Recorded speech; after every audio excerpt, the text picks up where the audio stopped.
तुम्हारी मेहनत रंग लाई है, तुम्हें शिक्षा वृत्ति मिली है। ये लो तुम्हारे अमेरिका जाने की टिकट। मुझे शिक्षा वृत्ति मिल गई, मैं अमेरिका जा रही हूँ। पर ये सब मैं अकेले कैसे कर पाऊंगी? दी, अपने आप को इतना कमजोर क्यों समझ रही हो? फिर इतना पढ़ने लिखने का क्या फायदा? तुम अभी गवार की गवार? इन्हें घर से विदा कर दे, उतना अच्छा है। कल से आनंद की पढ़ाई लिखाई बंद। पर बाबू, इसमें मेरी क्या गलती है? आप मुझे पढ़ाई करने क्यों नहीं देते? तेरी गलती है कि तू एक लड़की है। लड़का होती तो क्या बाबू? लड़का होती तो क्या? ऐ लड़की, ज्यादा जबान ना चला, नहीं तो जबान हलक से खींचकर बाहर निकाल दूंगा। बाबू, मैं पढ़ लिख कर कुछ बनना चाहती हूँ, मेरी पढ़ाई ना रोको बाबू। आनंदी, तुझे पढ़ना है तो पढ़, लेकिन सारी उम्र बाप की छाती पर ये बोझ बनकर ना बैठ। पर बाबू, अभी तो मेरी उम्र पढ़ाई लिखाई की है, मुझे पढ़ लिख कर डॉक्टर बनना है। पढ़ाई पढ़ाई पढ़ाई, आज तो तेरी किताबों का काम तमाम करके ही छोड़ूंगा। ये ले। नहीं बाबू, मत छोड़ो बाबू, मत छोड़िए, बाबू, नहीं। बाबू, ये तुमने क्या किया? तुमने मेरी इन किताबों को भी नहीं पढ़ा बाबू, मेरी किस्मत फाड़ दी, मेरी किस्मत। ये काफी किताबें ना सिर्फ छोरों के हाथ में अच्छी लगती है, लड़कियों के हाथ में तो सिर्फ मेहंदी अच्छी लगती है, मेहंदी। और बाबू, मैं लड़की हूँ तो क्या हुआ? लड़का और लड़की तो हमारी दोनों आंखों के समान होते हैं। चुप कर आनंदी, और यह एहसान मान कि अब तक जिंदा है तू। कहीं बचपन में गला दबाकर मार दिया होता तो यह तेरी बकवास नहीं सुननी पड़ती आज। पर बाबू, मुझे तुमको हिलाना अच्छा ना लगे है। देख छोरी, जितना जल्दी हो तू चूल्हा जलाना सीख ले, उतना ही अच्छा है तेरे लिए। और हाँ, तेरा ब्याह तो होगा, वो भी कल के कल। अपना जीवन है तुम्हारी यह कहानी, आंचल में है दूध और आंखों में है पानी। मुझे माफ कर दे बेटी, तेरे बापू के जिद के आगे मेरी एक न चलेगी। माफ कर दे बेटी, मुझे माफ कर दे। इस प्रकार मात्र 9 वर्ष की छोटी उम्र में आनंदी का विवाह गोपाल राव जोशी से हो गया। बाल विवाह एक सामाजिक कुरीति है और इस कुप्रथा का शिकार होना पड़ा आनंदी को। 5 वर्ष बाद आनंदी 14 साल की हो गई है। उसके घर एक शिशु ने जन्म लिया है। देखते हैं आगे क्या हुआ। देखिए ना, इसे क्या हो गया है? इसका माथा तो अंगार की तरफ तप रहा है। इसे तो बहुत तेज बुखार है। आप बिना कुछ भी बोलते हैं, दीजिए मुझे। माधव, माधव, जल्दी से वैद्य जी को बुला के लाओ। जी, अभी बुला के लाता हूँ। ये तुम क्या कर रही हो आनंदी? भगवान की विभूति लगा रही हूँ। बस करो आनंदी, ये सब अंधविश्वास है।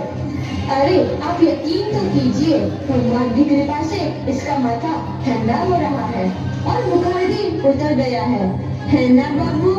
देखिए, दीजिए मुझे। उठो बाबू, आंखें खोलो, तुम्हें तुम्हारी माँ बुला रही है। आंखें खोलो, देखिए ना इसे क्या हो गया है?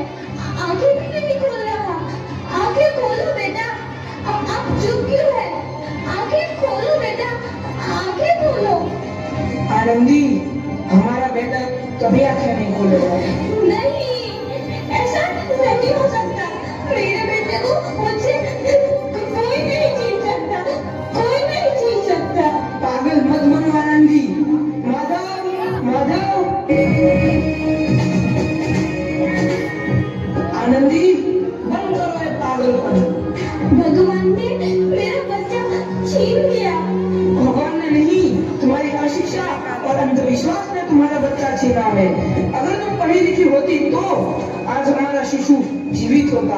तुम अनपढ़ थी आनंदी, अनपढ़। नहीं, अब मैं अनपढ़ नहीं रहूंगी, नहीं रहूंगी मैं अनपढ़। मैं पढ़ूंगी ताकि कल किसी और आनंदी को इलाज के अभाव में अपना बच्चा ना खोना पाए। शाबाश आनंदी, और यही तुम्हारे अपराध के लिए प्रायश्चित भी है।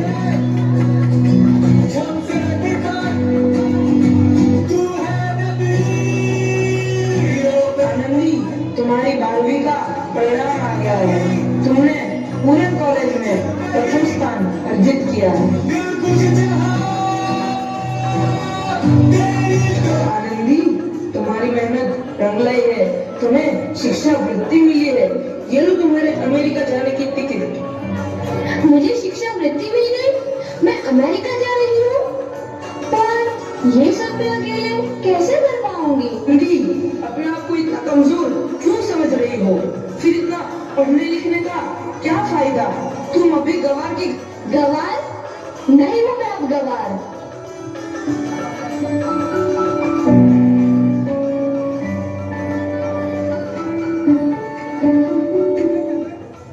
तो इस प्रकार 7 अप्रैल 1883 को आनंदी अमेरिका के पेंसिल्वेनिया के लिए रवाना हुई और 3 साल बाद उन्होंने डॉक्टर ऑफ मेडिसिन की उपाधि प्राप्त कर ली। इधर आनंदी के पिता की तबीयत बहुत खराब है। आगे क्या होता है देखते हैं। लगता है अब मेरे जाने का समय आ चुका है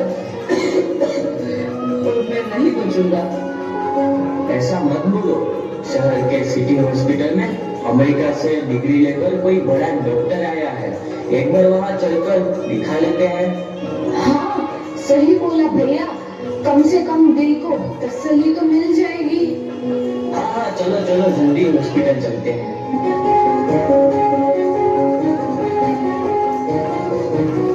इस मरीज की हालत तो बहुत ही खराब है। कोई चमत्कार ही इसे बचा सकता है। ऐसा मत बोलो भाई। डॉक्टर साहब कब तक आ जाएंगे? लो आ गई डॉक्टर मैडम। डॉक्टर मैडम जल्दी देखिए, मरीज की हालत बहुत ही खराब है।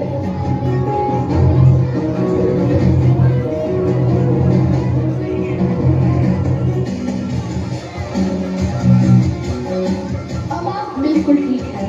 मौत के मुंह से आपको बचाया है डॉक्टर मैडम ने। डॉक्टर साहब ने मुझे बचा लिया। मुझे मिलना है डॉक्टर साहब से। डॉक्टर साहब नहीं, डॉक्टर मैडम। बोलो डॉक्टर मैडम। उन्होंने ही तुम्हें जीवन दान दिया है। लो आ गई डॉक्टर मैडम, मिल लो उनसे। डॉक्टर मैडम, आपका बहुत बहुत धन्यवाद। आपने मेरी जान बचाई। इसके बदले में मैं गरीब भला आपको क्या दे सकता हूँ? वचन चाहिए मुझे कि कभी ये नहीं कहोगे कि लड़कियां कुछ नहीं कर सकती। वचन? ये कैसा वचन? अरे श्यामला, तुमने पहचाना नहीं? तुम्हारी बेटी आनंदी। आनंदी? मेरी बेटी आनंदी? डॉक्टर? हाँ बापू, वही आनंदी जिसके लिए बचपन में तूने चूल्हा और दूल्हा के अलावा कुछ नहीं सोचा था। आनंदी, आनंदी मेरी बेटी, मुझे माफ कर दे। मैं तेरा गुनहगार हूँ बेटी। नहीं बापू, वही आनंदी जिसके हाथ पीले करके तुम उसकी सारी जिंदगी काला कर देना चाहते थे।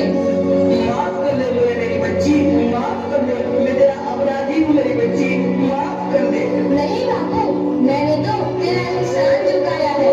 याद है ना अपना एहसान जो बचपन में तुमने मुझ पर किया था? ताने सुना सुना कर जीते जी मार डाला था मुझको। अब बोल, और किस किस को मारेगा? आनंदी बेटी, मुझे माफ कर दे मेरी बच्ची। मैं तेरा गुनहगार हूँ। बापू, आपने ही तो बोला था किताबें सिर्फ बेटों के हाथ में अच्छी लगती है, बेटियों के हाथ में तो सिर्फ मेहंदी। बेटों और बेटियों में फर्क करना तो आंखों में फर्क करने समान है। एक का पढ़ना और दूसरे का ना पढ़ना सामाजिक अंधकार है बापू, सामाजिक अंधकार। उपकार मांगता हूँ मैं तुझ जैसी बेटी का, जिसने सारी उम्र मुझसे कुछ ना मांगा। मांगा तो सिर्फ बराबरी का दर्जा। वरना सच तो यह है कि मैं तेरी माफी के लायक भी ना हूँ। मुझसे ज्यादा तेरी बराबरी कर सके उसके लिए लायक भी ना हूँ मेरी बेटी, लायक भी ना हूँ। अपने बापू को क्या माफ नहीं करोगी आनंदी? माफ कर दो आनंदी, माफ कर दो। सुबह का भूला यदि शाम को घर लौट आए तो उसे भूला नहीं कहते।